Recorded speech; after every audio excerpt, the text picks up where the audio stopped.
जय हिंद दोस्तों। आज हम इंडियन पॉलिटी में अपने चौथे मौलिक अधिकार धार्मिक स्वतंत्रता का अधिकार यानी कि right to freedom of religion को पढ़ेंगे। इससे पहले हम लोग 3 फंडामेंटल राइट्स को पढ़ चुके हैं, जिसमें हमने समता का अधिकार, स्वतंत्रता का अधिकार और शोषण के विरुद्ध अधिकार को समझ लिया था। ठीक है, तो आज हम लोग चौथा मौलिक अधिकार पढ़ेंगे। इससे पहले हम लोग आर्टिकल 14 से लेकर के आर्टिकल 24 तक को पढ़ चुके हैं, यानी कि 14 से लेकर 18 तक पहला फंडामेंटल राइट, उसके बाद 19 से लेकर के 22 तक दूसरा फंडामेंटल राइट और 23-24 तीसरा फंडामेंटल राइट। चौथा फंडामेंटल राइट आर्टिकल 25 से लेकर के आर्टिकल 28 तक है। तो शुरू करते हैं। आर्टिकल 25 कहता है अंतःकरण से स्वतंत्रता। अंतःकरण की स्वतंत्रता। अंतःकरण का मतलब होता है कंसाइनमेंट। अब किस चीज़ की कंसाइनमेंट? तो आप भारत में किसी भी धर्म की जो रीति रिवाज हैं उसे आप फॉलो कर सकते हैं। इससे मानने से आपको कोई नहीं रोक सकता। ठीक है, आपकी स्वतंत्रता है कि आप किसी भी धर्म को मान सकते हैं। नहीं मानना चाहते हैं मत मानिए। ठीक है, इस चीज़ में आपके साथ कोई भी जोर ज़बरदस्ती नहीं कर सकता। ठीक है, आपका मन है आप हिंदू धर्म को मानना चाहते हैं, आप हिंदू धर्म को मानिए। आपका मन है आप इस्लाम धर्म को मानना चाहते हैं, आप उसे मानिए। आपका मन है आप सिख धर्म को मानना चाहते हैं, उसे मानिए। आपका मन है पगड़ी पहनने का, उसे पहनिए। ठीक है, तो आप किसी भी धार्मिक रीति रिवाजों को फॉलो कर सकते हैं। आपका मन है आप मंदिर में घूम सकते हैं, आपका मन है आप मस्जिद में घूम सकते हैं, आपका मन है तो आप चर्च में भी घूम सकते हैं।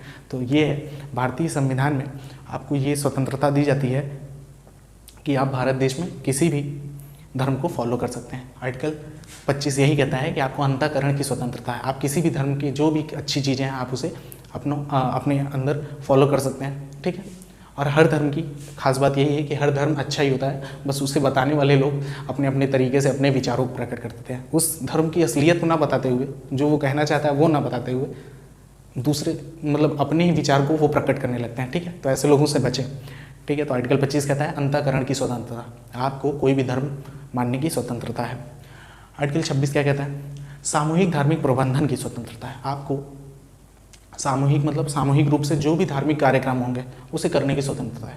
जैसे दुर्गा पूजा पर जो पंडाल लगते हैं वो कैसा है? एक सामूहिक कार्यक्रम है और धर्म से रिलेटेड है। ठीक है, रमज़ान के महीने में जो मजार वगैरह लगती है वो कैसा है? आपका सामूहिक एक धार्मिक कार्यक्रम है। तो ऐसा कोई भी सामूहिक धार्मिक कार्यक्रम आप कर सकते हैं इस देश में रह करके। आपको कौन आर्टिकल आपको स्वतंत्रता देता है? तो आर्टिकल 26। आर्टिकल 26 कहता है कि आप भारत देश में रह करके कोई भी धार्मिक प्रबंधन कर सकते हैं, आपको इसमें कोई रोक टोक नहीं होगी। ठीक है, आर्टिकल 27 क्या कहता है? आर्टिकल 27 कहता है कि धार्मिक कार्यों में जो खर्च किया गया हुआ धन है वो टैक्स फ्री होगा। यानी ऐसा आप अगर कोई धर्म से रिलेटेड कार्य कर रहे हैं, ठीक है, कहीं दान कर रहे हैं, तो उस पर कोई टैक्स नहीं दिया जाएगा, कोई टैक्स आपको सरकार को नहीं देना पड़ेगा। ठीक है, तो वो टैक्स फ्री होगा। आर्टिकल 27 बहुत अच्छा आर्टिकल है, इससे बड़े बड़े नेताओं को खूब फायदा होता है। ठीक है, आपको पता होगा कि मंदिरों में करोड़ों रुपए का दान होता है, उस दान का कोई भी टैक्स का या कोई रिकॉर्ड नहीं होता और अंदर जाके वो पता नहीं कहाँ जाता है। ठीक है, तो इससे नेताओं को, तो बड़े बड़े बिजनेसमैन को काफ़ी फ़ायदा है। ठीक है, तो ये आर्टिकल क्या कहता है? आर्टिकल 27 क्या कहता है? धार्मिक कार्यों में खर्च किया गया जो धन होगा वो टैक्स फ्री होगा, उस पर कोई भी कर नहीं लिया जाएगा। आर्टिकल 28 क्या कहता है? सार्वजनिक शिक्षा संस्थानों में धार्मिक शिक्षा निषेध है। यानी कोई भी सरकारी संस्था अपने संस्थान में धार्मिक शिक्षा नहीं देगी, किसी धर्म का प्रचार नहीं करेगी। हिंदू धर्म या इस्लाम धर्म या सिख धर्म या जैन धर्म, किसी भी धर्म का प्रचार नहीं करेगी। ठीक है, और इसी में कहा गया है, इसी आर्टिकल के तहत, कि आप मदरसे चला सकते हैं सरकारी खर्चे पर। साथ ही साथ जो एंग्लो वैदिक कॉलेज हैं वो भी चलाए जा सकते हैं सरकारी खर्चे पर। संस्कृत कॉलेज भी चलाए जा सकते हैं सरकारी खर्चे पर। तो इसका क्या मतलब हुआ? अभी ये आर्टिकल 28 कह रहा है कि सार्वजनिक शिक्षा संस्थानों में धार्मिक शिक्षा नहीं दी जाएगी, और जबकि इन्हीं सार्वजनिक संस्थान ये भी, मदरसे भी, एंग्लो वैदिक कॉलेज भी, संस्कृत कॉलेज भी, आपने नाम तो सुने ही होंगे। तो ये कॉलेज तो सरकारी संस्था पे चलते हैं। ठीक है, और सरकारी संस्था पर चलते हैं तो क्या इनमें धार्मिक शिक्षा दी जाती है? जी नहीं, बिल्कुल नहीं। इनमें धार्मिक शिक्षा नहीं दी जाती, बल्कि इनमें भाषाई शिक्षा दी जाती है। यानी मदरसे वगैरह इसलिए खोलते हैं जहाँ उर्दू की बढ़िया शिक्षा, फारसी की बढ़िया शिक्षा दी जाती है। ठीक है, अरबी, फारसी, उर्दू, ये भाषा के आधार पर। अब भाषा को आप धर्म से नहीं जोड़ सकते।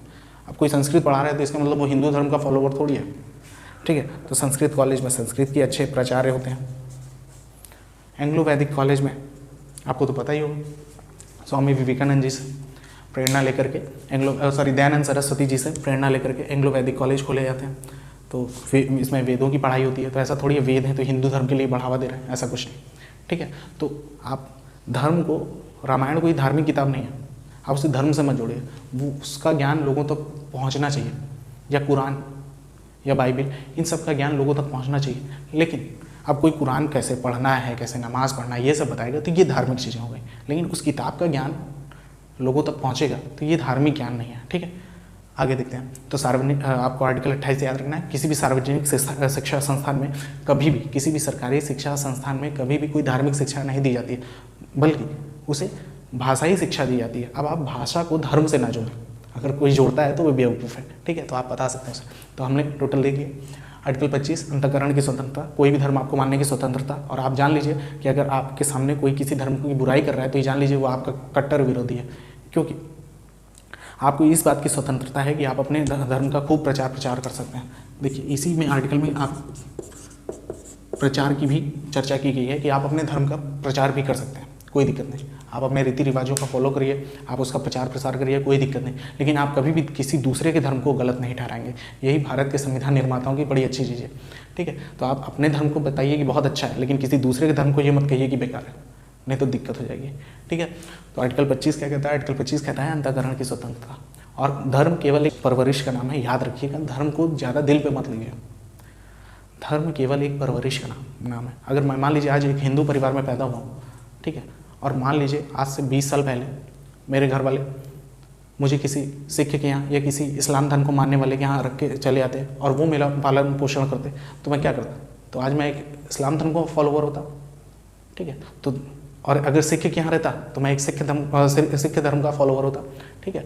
और वाहे गुरु जी की फतेह होती, ठीक है। तो धर्म केवल परवरिश का नाम है, सभी धर्म अच्छे हैं, ठीक है। आज मैं हिंदू परिवार में पैदा हुआ हूँ तो मैं हिंदू धर्म का मानने वाला हूँ। इस्लाम धर्म में पैदा हुआ होता तो उनके घर में पैदा हुआ होता तो मुस्लिम होता।